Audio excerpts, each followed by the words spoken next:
एक समय की बात है। एक गांव में सफेद साड़ी वाली चुड़ैल का आतंक था।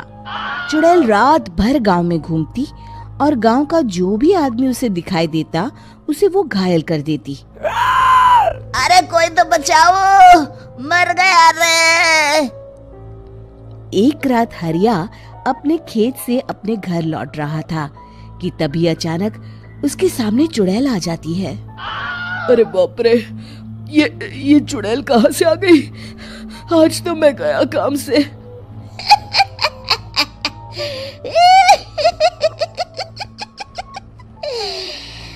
आज मुझे मेरा शिकार मिल गया। अरे चुड़ैल दीदी, मुझे छोड़ दो। जैसे ही चुड़ैल हरिया की तरफ बढ़ती है, हरिया वहाँ से भाग जाता है और अपने घर के दरवाजे पे पहुँचता है। अरे भगवान, जल्दी से दरवाजा खोलो, मेरे पीछे चुड़ैल पड़ी है। हरिया की पत्नी जल्दी से दरवाजा खोल देती है। अरे आप इतना हाफ क्यों रहे हैं?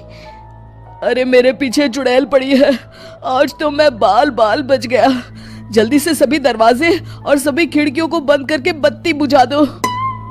तभी चुड़ैल हरिया के घर के पास पहुंच जाती है। अरे वो आदमी कहाँ गायब हो गया?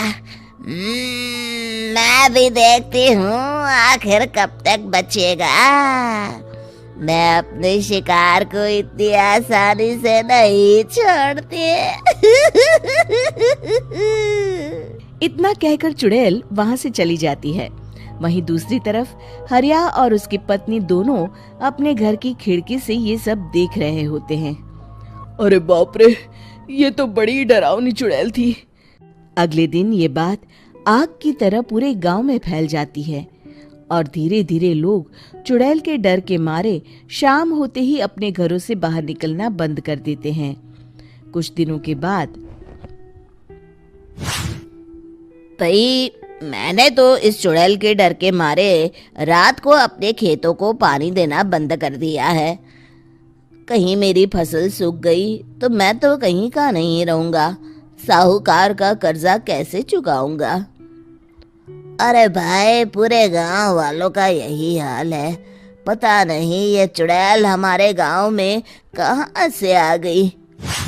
फिर एक दिन गांव के पास वाली नदी के किनारे एक बहुत बड़े तांत्रिक के आने की बात कुछ गांव वालों को पता चलती है। वो लोग जाके ये बात गांव के मुखिया को बताते हैं। मुखिया जी, नदी के किनारे एक बहुत ही पहुंचे हुए तांत्रिक बाबा आए हैं। हमें उनसे मदद मांगनी चाहिए। मैंने सुना है वो बड़े बड़े भूतों और चुड़ैलों को अपने वश में कर लेते हैं। मुखिया जी सभी गांव वालों को लेकर उस तांत्रिक के पास पहुंच जाते हैं। ओम फट स्वाहा, ओम फट स्वाहा। तभी तांत्रिक अपनी बंद आंखों को खोलकर कहता है, क्या बात है? तुम सब लोग यहाँ क्यों आए हो? मुखिया जी उस तांत्रिक को सारी बात बता देते हैं। अच्छा, तो ये बात है। और तांत्रिक अपनी आंखों को बंद कर लेता है। मैं देख रहा हूँ तुम्हारे पूर्वजों ने बहुत पाप किए थे, जिससे ये गांव अब श्रापित हो चुका है। उसी के फल स्वरूप तुम्हारे गांव में चुड़ैल आई है। ये चुड़ैल बहुत खतरनाक है, ये किसी को नहीं छोड़ेगी। हे भगवान, मर गए रे, अब क्या होगा? तभी गांव के मुखिया जी कहते हैं, बाबा, इस चुड़ैल से हम सबको बचा लीजिए, कोई तो उपाय होगा। इसका सिर्फ एक ही उपाय है। सभी गांव वालों को बारी बारी हर दिन अपनी आधी फसल उस पहाड़ी के ऊपर बनी काली गुफा में छोड़ के आनी होगी। तभी उस चुड़ैल की भूख मिटेगी और श्राप का प्रभाव खत्म हो जाएगा और तुम सब जिंदा बच जाओगे। सभी गांव वाले उस तांत्रिक की बात को मान लेते हैं और वहां से चले जाते हैं। फिर अगले दिन से रोज उस गांव के लोग बारी बारी से अपनी आधी फसल उस काली गुफा के पास जाकर रखाते। कुछ दिनों बाद हरिया की बारी आती है। बाप रे, आज तो मेरी बारी है उस काली गुफा में जाने की। क्या करूं, वो तो बड़ी खतरनाक चुड़ैल है। मेरे तो हाथ पैर कांप रहे हैं। फिर हरिया डरते डरते अनाज की बोरियां अपनी बैलगाड़ी में लाद देता है। तभी हरिया की पत्नी उससे कहती है, देखो जी, संभल के जाना और किसी भी हालत में शाम होने से पहले वापस आ जाना। उस चुड़ैल का कोई भरोसा नहीं है जी। हरिया बैलगाड़ी में बैठते हुए कहता है, भगवान, मैं क्या वापस आऊंगा? लगता है अब तो मेरी खबर ही आएगी। इतना कहकर हरिया वहां से चला जाता है। रास्ते में जंगल से गुजरते हुए हरिया की बैलगाड़ी का एक चक्का बड़े गड्ढे में फंस जाता है। हे भगवान, अब ये क्या मुसीबत है? हरिया नीचे उतर के पूरी ताकत से अपनी बैलगाड़ी को गड्ढे से निकालने की कोशिश करता है। बहुत देर मेहनत करने के बाद हरिया की बैलगाड़ी उस गड्ढे से बाहर निकल जाती है। हे भगवान, अब तो शाम होने वाली है। आज तो मैं गया काम से। जैसे तैसे हरिया काली गुफा में पहुंच जाता है। अरे मर गया रे, यहाँ तो चारों तरफ डरावना माहौल है। मैंने यहाँ आने में बहुत देर कर दी, कहीं चुड़ैल नाराज ना हो जाए।